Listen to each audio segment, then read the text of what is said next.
we did get an offer from a studio, and the offer was just, low. And part of these strikes, like part of the deal was you sell by signing this deal.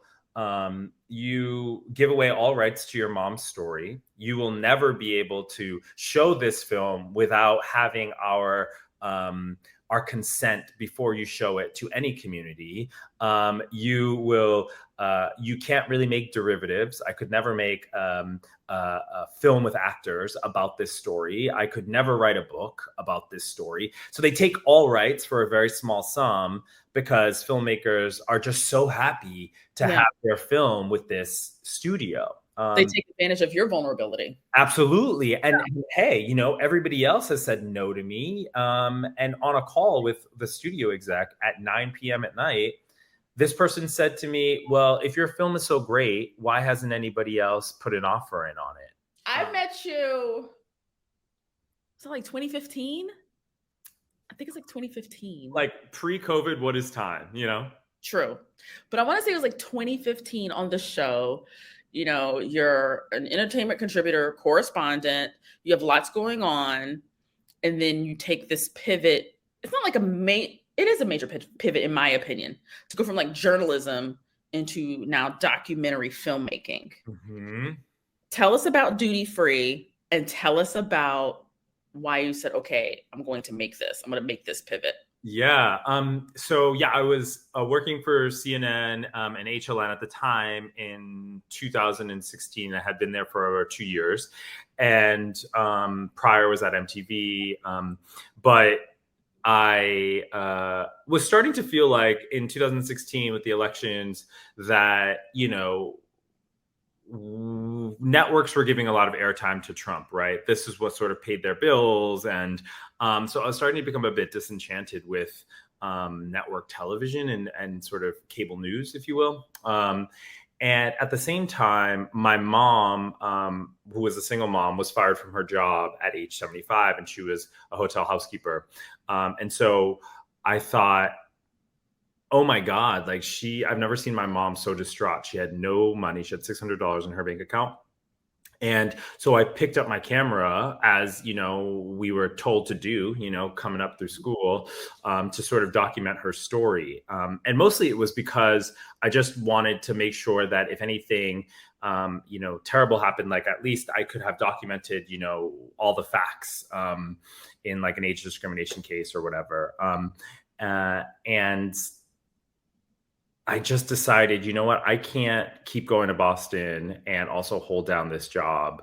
And I care way more about my mom and her safety and her story than I do about anything that's going on cable news. And so I just kept shooting, and then decided I'm going to make a film from this.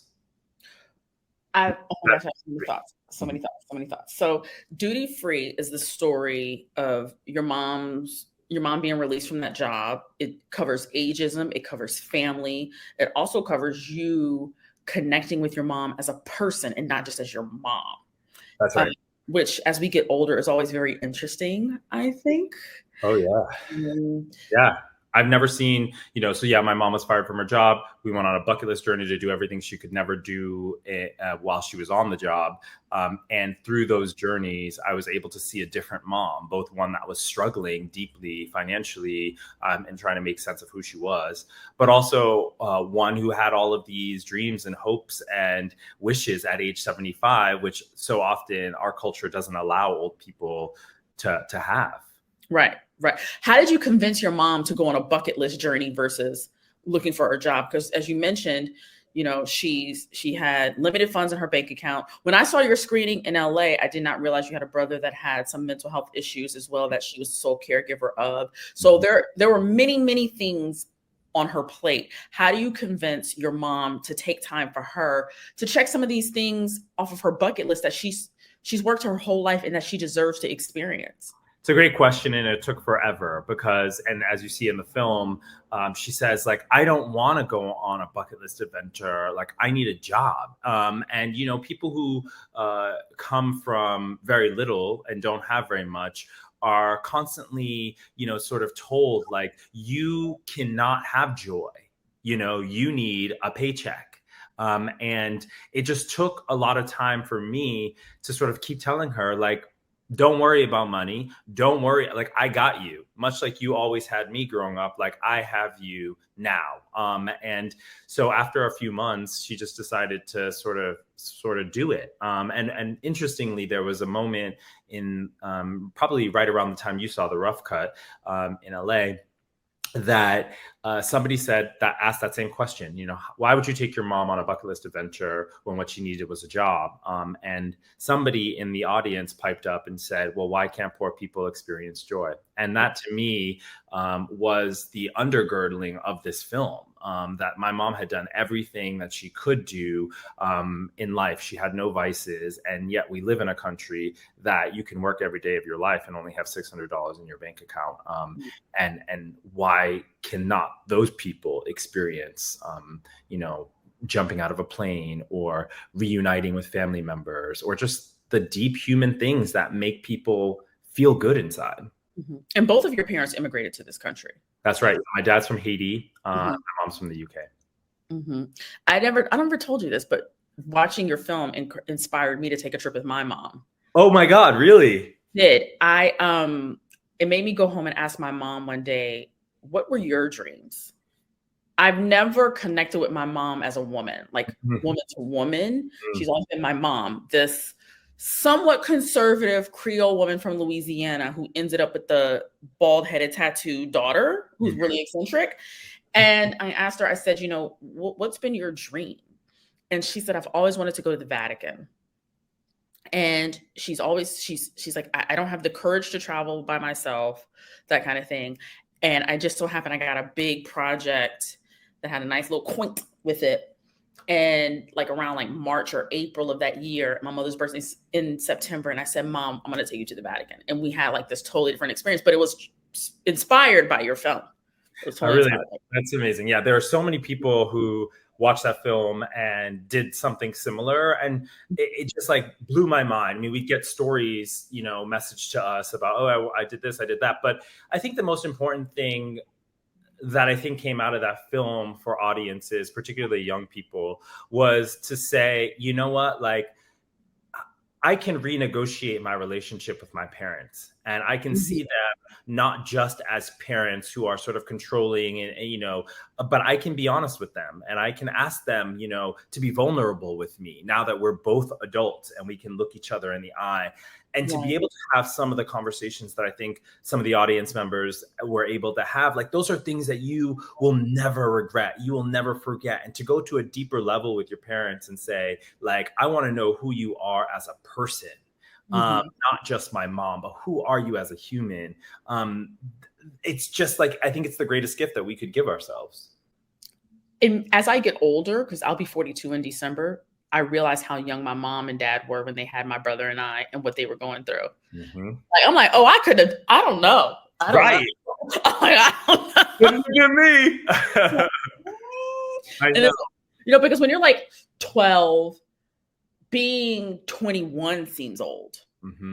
And then when you become 21, and if you have the opportunity to graduate college, you're like, I don't know what the hell I'm doing, especially as you get older. So I think that that's so wonderful to connect with your parents as people. They were people first. Yeah. And we carry a lot of baggage, like I still have stuff, with my dad, and, but to give your parents the grace of being human, is just, it releases something off of you as well, like to be able to excuse them for whatever and just say, like, you were trying as best as you could, because most of them were, True. Absolutely. Were you, when you asked your mom for her bucket list, were you surprised by some of the things? Like, I love the hip hop class, Obvi. Yes. But were you surprised by some of the things, like, totally play now? Totally. She wanted to take a hip hop class because, she's this white woman from England and, had these two Black children who could always like catch a beat. you know, Yes, and she always wanted to just sort of feel that. So she did that with a dancer from Hamilton. She wanted to milk a cow because she had always, in the hotels, people would, you know, go to Maine. We were in Boston. People would go to Maine and, you know, milk a cow or whatever. And she always wanted to experience that. She wanted to run or walk the Boston Marathon because, again, that was close to the hotel and guests had come to do that. And she wanted to know, like, why would they put themselves through that? So she did that. So there were some random, like really random kind of like, okay, cool. Well, if that's what makes you happy, like, I'm happy to do that. But then there were some like really deep stuff, like going to her sister's grave. She wasn't able to get to the funeral because she was working. And those are some of like the really like powerful moments that I was thankful that she was brave enough to go there, you know, because there's a lot of vulnerability that one has to show up to the grave of somebody's funeral whom you missed, your best friend, you know. So yeah, it was a really powerful experience. So you're filming all of these bucket list items, and what made you so you went from I'm documenting this in case there's like a lawsuit or something, you're in protective mode, to now experiencing your mom in a different way. When did you decide to make this independent film, this documentary, and how did you even get started? There are so many people who are watching that have these stories or may have some content and don't even know where to begin. Everybody has a story and everybody has a phone. You know, for me, a lot of this film is shot on my phone. And so I always tell people, like, if you believe you have a story, even if you think it's a small story, don't hold yourself back by needing to have all of this equipment or all of this special stuff. You can just pick up your phone and start shooting. But I had a trove of content. I had just kept interviewing my mom. And I thought, there's something here, you know? And so I then just sort of started to raise money. I did a crowdfund. I did a Kickstarter where we raised $60,000. And that was the start of it all. Some like 600 people, you know, gave a donation to make my mom's bucket list come to life. And that allowed me to hire a camera and hire an editor. And that really kicked things off. What made you, well, I mean, social media seems like the right place to turn, if you will, but what made you turn to social media and decide how much you should and shouldn't share about this process? Because honestly, Dana, you know, like access to money is not easy. You know, not so many of us, particularly people of color, you know, we don't know where to go to get somebody to invest in our idea for a film. But what I knew was that my mom had a story and that I had a community of friends who were willing to give $5 to help make my dream and her dream come true. And that's what made me turn to them. And I knew that to do that, I had to be fully honest and transparent about what I needed the money for, what I planned to do, what the product would be. And once I put it out into the world, this project, you know, made of passion, with my hands out to say, hey, help me make this happen. You know, the world showed me, like, you know, the power of doing that, you know, of just being real, I guess. Of showing up for you. Yeah. And I also remember getting the newsletters. You were very transparent and you gave great updates. Yeah. Like, I was like, I wish I had gone to that hip hop class. Yes. Well, that's the thing about, you know, like when you do stuff like this, you know, it's so important to impress upon folks out there, whoever maybe want to crowdfund or is to like, if your audience is giving you even $5, like let them in, you know, like they're telling you, like, we want to support you. We are here with you along the way. Keep us updated. And so that's what I tried to do, is like once a week, just say, hey, this is what we did. This is what's happened. This is what we need help with. And it was incredible how many people would email back and say, hey, I got you here. I got you here. Like, your mom want to come to California? Happy to make that happen. Your mom want to come to Costa Rica? Happy to make that happen. It's all about us being vulnerable enough to say we need help. Yeah, what can come out of that? That's hard too, especially when you're a strong, independent, certain type of mindset. It's really hard to say, I need help, I need support, Yeah. and somebody do it. Absolutely. I mean, look what you're doing right now. You know what I'm saying? Like, you showed up today and you said, I want to start, this new series. And I'm not going to wait for anybody else to tell me that I can't do it. I'm also not going to wait for anybody else to tell me what it needs to look like, how glossy it might need to be. You showed up today and you said, I have an interest in interviewing you. I have an interest in interviewing all of these other folks for this series. And if you believe in yourself enough to show up and do it, then it will happen. It doesn't. I'm terrified, Sean. I'm terrified. I had this idea for what happens after the hashtag, like out of curiosity and being nosy, and noticing like certain stories disappearing from my timeline. Mm-hmm. The first one that really made me sit up and take notice was Centoya Brown, and I've always wondered, okay, well, she got released. Well, where is she? Well, what happened? Mm-hmm. You had all of these celebrities talking about her, and now it's almost like you never would have known she existed. Yep. I know she still exists. I know she's living a happy life, but I'm just saying, or what appears to be a happy life, but it's just like her face was everywhere. Her story was everywhere. But I was so paralyzed, not only by fear, by judgment, by hustling other jobs to trying to figure out how to pay my bills, by life happening, my parents getting sick here and there. And then that need in here for everything to be perfect. Yep. That I could not function. And and so I hear you. I hear you. And I mean, I think that it's really, really hard, and it's a marathon, not a sprint. Yeah. And it is on your own time. And I think it's also like recognizing that the want to do this, I'm assuming, and tell me if I'm wrong, but like the want to do it is a passion inside of you, something telling you like, you should do this, reminding you every day you should do this. And you're just sort of like pulling out the idea. What is this? What is this? What is this? It doesn't have to be, the number one trending topic, which so many people are paralyzed by. Like, as you said, it needs to be perfect. It needs to be this. Well, it could be all of that and not be successful. Mm-hmm. You know what I'm saying? I think what it needs to be is what you believe it is, right? Like you just showing up every day and trying to get this out of your body, whatever this creative venture is. And my definition of success may not be like what everybody else's is, and accepting that, you know what I mean? And accepting that. Thank you for saying that. And you're building your legacy. You know what I'm saying? Like when you're not here anymore, if somebody can look through all of the videos and all of the interviews that you do, which are always spectacular and always like full of just honesty, that's what you leave behind.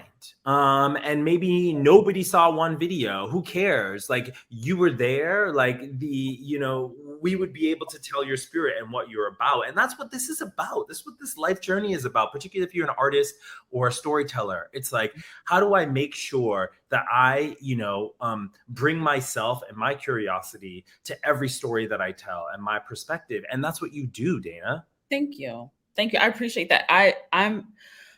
I tell people all the time, they're like, you're so bold. You don't live with fear. I was like, yes, I do. But I'm more motivated by the fear of not doing it, because I never want to look back on my life and say, you wimped out. You didn't do it. I want to know that when I close my eyes, I literally left everything on this earth. Like that's my thing. That's totally my thing. So while all this is going on, you're doing the bucket list items, and there were some amazing bucket list items. What's happening with your mom's job search and understanding how ageism affects a lot of people, especially here in the States? Yeah. So, while we're going on these bucket list journeys, I'm also sitting beside my mom, trying to help her get a job, which she does need. At that time I was about 32, 33, and I couldn't hold both of us as hard as I was trying. And so she was filling out LinkedIn, learning what a LinkedIn is. She's, going to different websites, applying for a job. Every website looks different for us who are like digital natives, So easy, right? Like, oh yeah, enter is here, this button is here. But to watch her struggle through that and to not see the web page as I saw the web page was fascinating to me. There were even moments of sort of seeing her apply for a job on LinkedIn, and it's like, when was your last date of graduating high school, and it wouldn't scroll down, backwards from 1978. My mom graduated high school in 1951. So those were the moments of me recognizing, wow, the world is ageist and it is stacked against her. And in these really small, pernicious ways, right? That like you and I would never see. We would never think, oh yeah, okay, well, we graduated whenever in 2000. But for people of that age, they're confronted with these sort of like ageist, moments every day of their lives. And so that really made me key in on, oh my God, like we are fast moving into this digital space that is leaving an entire generation behind. And because we young people don't experience it, we don't think about it at all. And it took me being a proxy to my mom trying to get a job to realize, oh, wow, ageism is real. And if it's this bad for her, it's going to be so much worse for us. Absolutely. And also we're in a country where healthcare is expensive. Yep. Certain things are not necessarily put in place to take care of the aging or the ill and things of that nature. So it definitely made me look at things your film made me look at many things in a different way, especially if my parents get older. And who's going to caregive for them? So often we don't have this conversation with our parents until it's too late, until your parent is on a deathbed, and you're trying to figure out, oh, wait, you don't have any money? Like who's going to pay for the bills? Like, oh, we can't afford a home health aide. Oh, is that going to be me that has to do that? But I have a job. All of these things, we push away aging in this country to a point where it becomes a crisis for everybody involved who is old or has to care for the elderly. And this film was made in part to say, well, let's have these conversations earlier. Let's regard older people as humans that are curious and malleable and maybe in need of care, but in need of support. There's no reason we should be turning our backs on these people once we deem them unproductive or unuseful to society. Mm-hmm. Your film is complete. What's the shopping around process? Tell me about the shopping around for film festivals, and then tell me how the media came, because you had Good Morning America, you had all the big shows, your accolades, and it seemed, I know that you've been working on it quite some time, but I felt like everywhere I turned, I was seeing you. Yeah, well, that makes me happy. Which is awesome. It was a hustle, as you know, and nobody knows the hustle better than you, but it was very hard. I had never made a film before. I came from television. I was oftentimes, a lifestyle entertainment reporter. Film festivals are always looking for the next big thing, the next big, cineast, who's like the next, artist out there. And for them, I wasn't an artist, I was just this little journalist from TV. And so often I was denied. I was denied from Sundance. I was denied from Tribeca. I was denied from all of the top festivals until we got this New York Times profile around my mom, who ended up moving into our apartment. And it referenced the film. And I kept saying, to everybody out there, listen, fine, I'm not a filmmaker. I've never made a film before, but I have a story here. I have a New York Times profile. I have, hundreds of thousands of shares on videos that we've posted of my mom. This is a story. People care. And so many film festivals were like, well, we don't care, until Doc NYC, which is the largest American documentary festival, said, we'll take a chance on you. We believe in this film, and we think that this story needs to be told. And once we got into that festival, we were the top grossing ticket, the top selling ticket. And it was at that point that festivals were like, oh my God, we need to get on this bandwagon too. And that's when all of the stuff started to happen for me. But it took that one festival, which I'm so thankful to them for. So anyway, that happened. We got an agent and we started to shop the film around. And it was incredibly, incredibly difficult to get anybody to say yes. Not because I think the film is bad, though that's what I think a lot of people would leave thinking.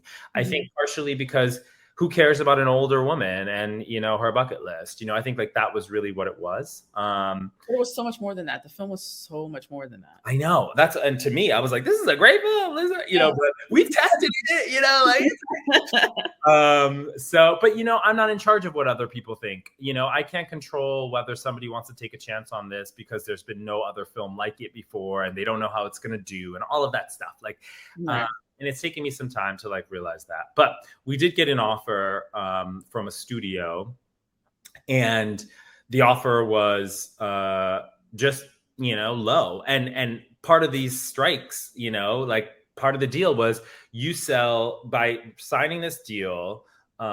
You give away all rights to your mom's story. You will never be able to show this film without having our consent before you show it to any community. You can't really make derivatives. I could never make a film with actors about this story. I could never write a book about this story. So they take all rights for a very small sum because filmmakers are just so happy to have their film with this studio. They take advantage of your vulnerability. Absolutely. And hey, everybody else has said no to me. And on a call with the studio exec at 9 p.m. at night, this person said to me, well, if your film is so great, why hasn't anybody else put an offer in on it? That sounds like the abusive boyfriend. Like, what the?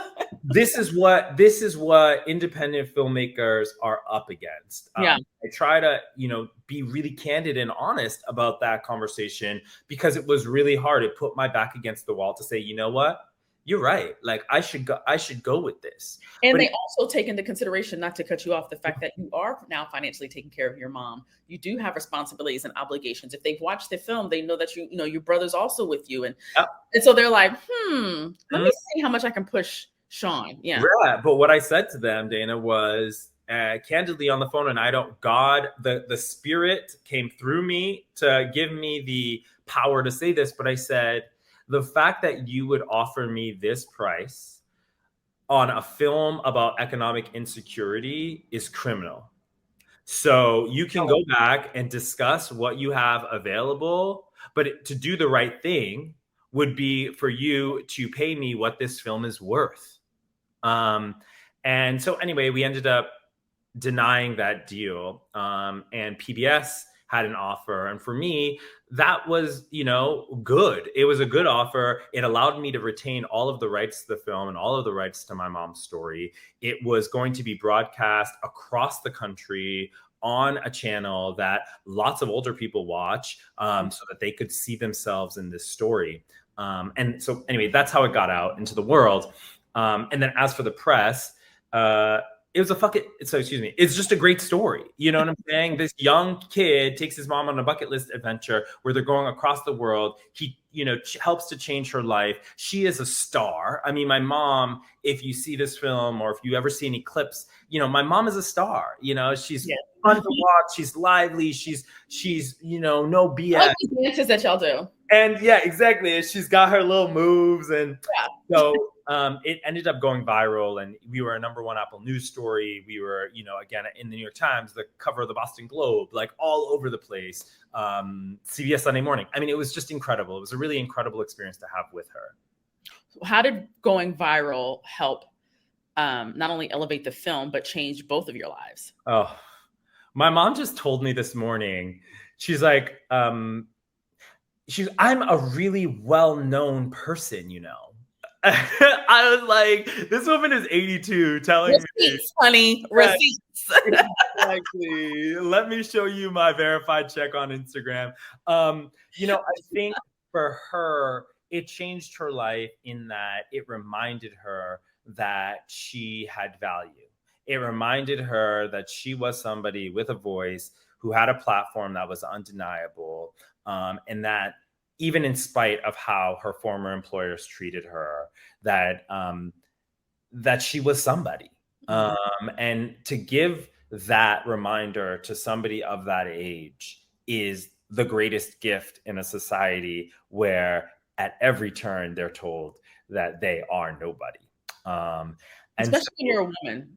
especially when you're a woman, especially when you don't have any money to your name, you know, for any marginalized community, LGBTQ plus, like especially as you age, they're like, bye. And it's definitely worse for, you know, women of color in particular who bear the brunt of, you know, caregiving oftentimes. Absolutely. And then for our relationship, you know, my mom's my best friend.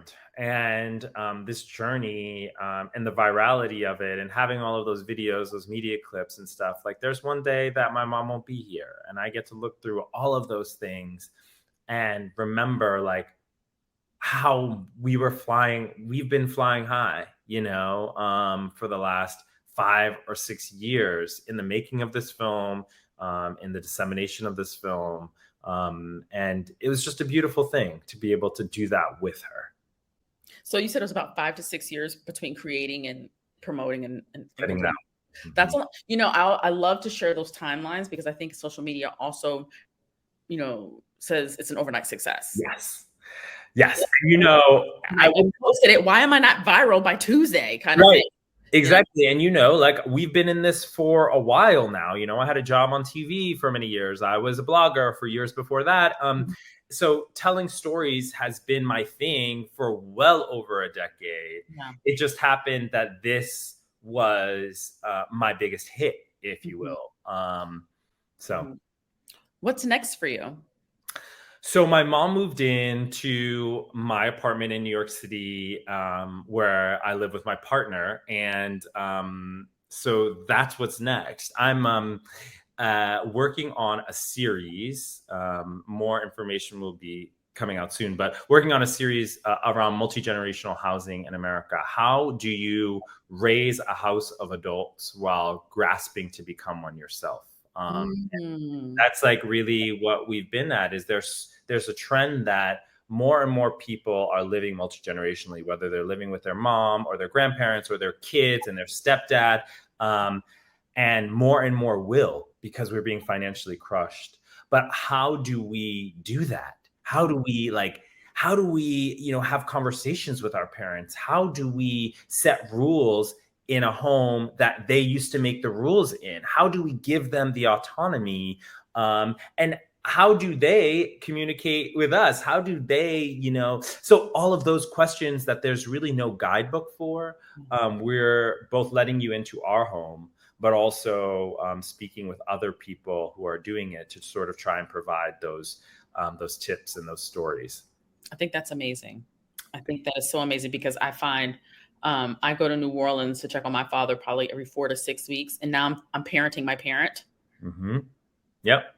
My father is a diabetic, but I find candy everywhere. Oh, no. Like, well, that's the grandbabies. They live in Seattle. Yes. You're like, come on, Dad. Like, come on. You need a whole bag of Reese's. Right. Do you? You know, what is your mom up to? My mom she's still supporting my brother. So, you know, that is like a constant thing. My brother has mental illness, and it's just, you know, it's 24-hour, you know, care from afar, really. And she's also talking to, you know, various communities. So she's like a paid public speaker now. Love.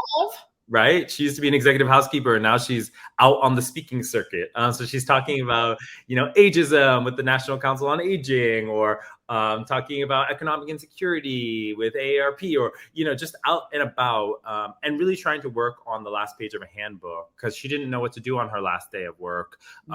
And when you're fired, what do you do? Where do you go? And so she's trying to say, like, if you tell us what's happening on our first day, you get 401k, you get 6 sick days, you get all of this stuff, then you need to tell us what happens on our last. Where can we go? What can we do? What can we expect from our employer? Because she got 2 weeks pay on her last day after working there for over a decade. It's not okay. not okay. It's disrespectful. Disrespectful. It's disrespectful. Is she still finding time for fun in her life? Is she dating? Oh my God. My greatest wish in this life is that my mom would allow me to put her on Match.com because, you know, she's not looking for love, but she is looking for companionship, as I think we all are. You can put me on a dating site anytime, Sean, and run it. I promise. Okay, So carry on. I'm great with the gift of gab, particularly like over social. So yeah, I'm trying to get her to find a man. But that's a journey in itself. Well, she may find one in Brooklyn. I know. I'm in Brooklyn. Anything is possible. I believe she always says like, do any of your friends have a brother? Because she like doesn't want to. I'm like, no, they don't. I'm here for all of that. I the bucket list. Yes. I love on your film's website, you have like a bucket list, how you make your own bucket list and who would you want to bring with you. I'm going to share that link with everyone. Yes. But now that you've gone through this whole experience with your mom and her bucket list, what's still on your bucket list? It's such a good question.